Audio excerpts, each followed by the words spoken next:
This next article comes from the October 14th edition of the Des Moines Register. Actually, there's two articles in here that are pretty relevant to what we do here at Blue.Green.Fusion. Conservation Trust Fund Amendment to go before Iowa voters. Let's see what it really says. Iowans rarely get a chance to vote on a constitutional change directly related to the environment, but they will for the first time in more than a decade. They'll be voting on Iowa's Water and Land Legacy Amendment, and that'll provide a trust fund to pay for new trails, wetlands, soil conservation, and other projects. And then a vote yes would give permission, and then they'll need to vote again to actually fund the project. Another article is newly abundant natural gas jolts the energy industry. And so deep deposits make it a cheap fuel but diminish wind, nuclear energy, and coal. The sudden abundance of natural gas has been a boon to homeowners who use it for heat, local economies in gas-rich regions, manufacturers that use it to power factories, and companies that rely on it as a raw material for plastic, carpet, and other everyday products. However, that abundance has upended the ambitious growth plans of companies that produce power from wind, nuclear energy, and coal. And again, that just goes back to policy and I guess even market forces, just the basic principle of supply and demand. And so I thought that was pretty interesting to read and acknowledge. Let's see, so that's basically the headlines, and we're going to go ahead and get started with public transportation, and we'll see if Gunnar is able to join us and give more information about the good news about the $10 million that went towards Des Moines area rapid transit. Otherwise, we'll just continue on with what we've got here in front of us.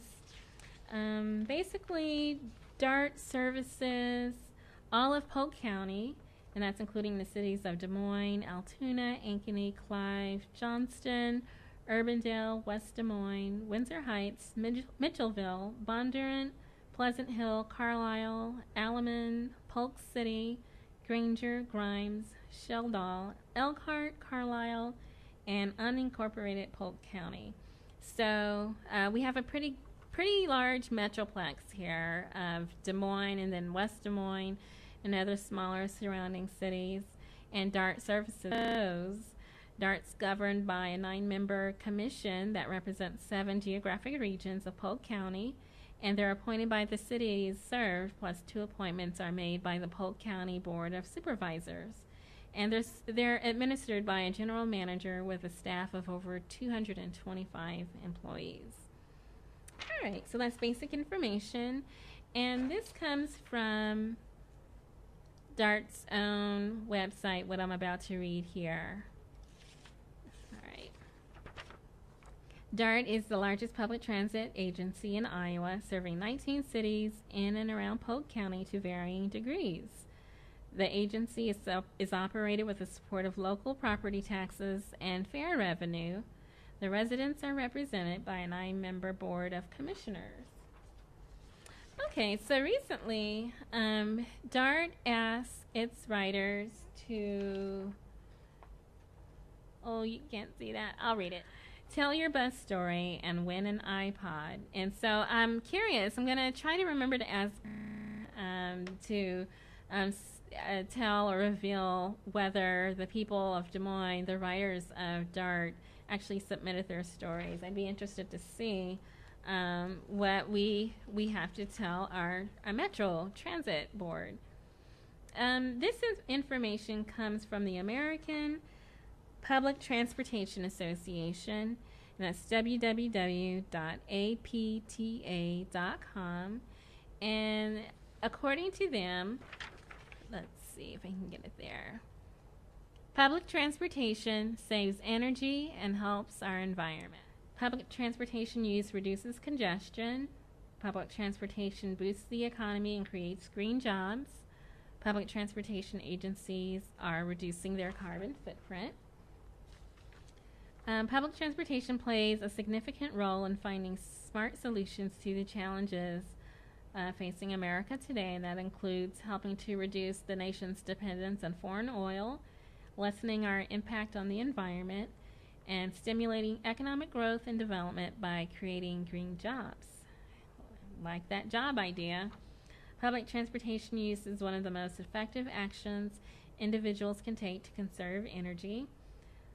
Transportation gives individuals affordable, energy-efficient choices, and public transportation helps our environment. And there's a lot of facts and figures and statistics available at the apta.com website.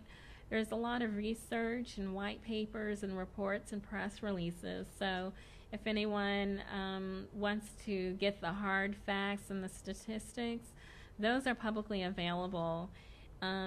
Also, APTA goes on to say in a white paper that the decisions we make about our transportation system should be bold and forward-thinking, much like those made more than 50 years ago that led to the interstate highway system, or more than a century ago with the building of the rail systems in our great urban centers.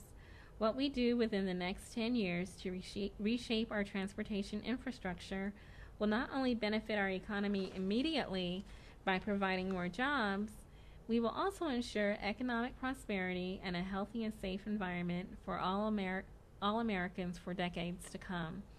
So that's a pretty good goal, and I think we're going to work our way down to the Iowan Transportation Association, and then to DART. Let's see. This is also APTA. At a time when America must create more jobs, reduce its dependence on foreign oil, and become more carbon efficient, public transportation can make a significant contribution quickly and cost effectively. Public transportation already saves 4.2 billion gallons of fuel and 37 million metric tons of carbon emissions per year, while supporting 1.7 million jobs.